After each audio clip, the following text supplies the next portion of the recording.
Josua 20. Die 6 vrystede vir onopsetlike doodslag, 3 diskant en 3 anderkant die Jordaan. En die Here het met Josua gespreek en gesê: Spreek met die kinders van Israel en sê: Wys die vrystede vir julle aan, waarvan ek deur die diens van Moses met julle gespreek het, dat hy wat 'n doodslag begaan het, wat per ongeluk sonder opset 'n mens doodgeslaan het, daarheen kan vlug, sodat die vir julle kan dien as toevlugsoord vanweë die bloedwreker. As hy dan na een van hierdie stede toe vlug en gaan staan by die ingang van die stadspoort en sy saak voor die ore van die oudstes van daardie stad meedeel, moet hulle hom by hulle in die stad opneem en aan hom plek gee, dat hy by hulle kan woon.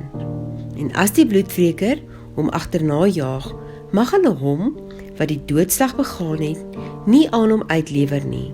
omdat hy sy naaste sonder opset doodgeslaan het, sonder dat hy hom gister en eergister vyhandig was. En hy moet in daardie stad bly, totdat hy voor die vergadering tereggestaan het,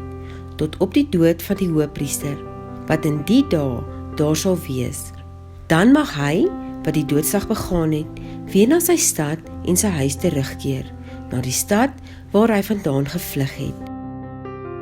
Daarop het hulle geheilig, Kedes in Galilea, op die gebergte van Naftali, en Sichem op die gebergte van Efraim,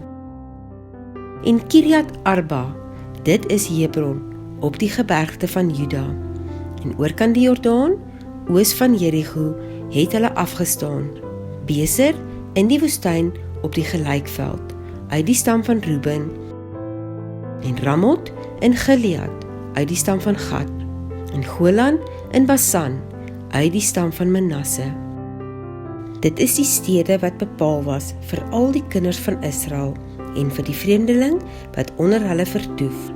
sodat elkeen wat per ongeluk 'n mens doodgeslaan het, daarin sou kan vlug, en nie hoef te sterf deur die hand van die bloedwreker, voordat hy voor die vergadering gestaan het nie.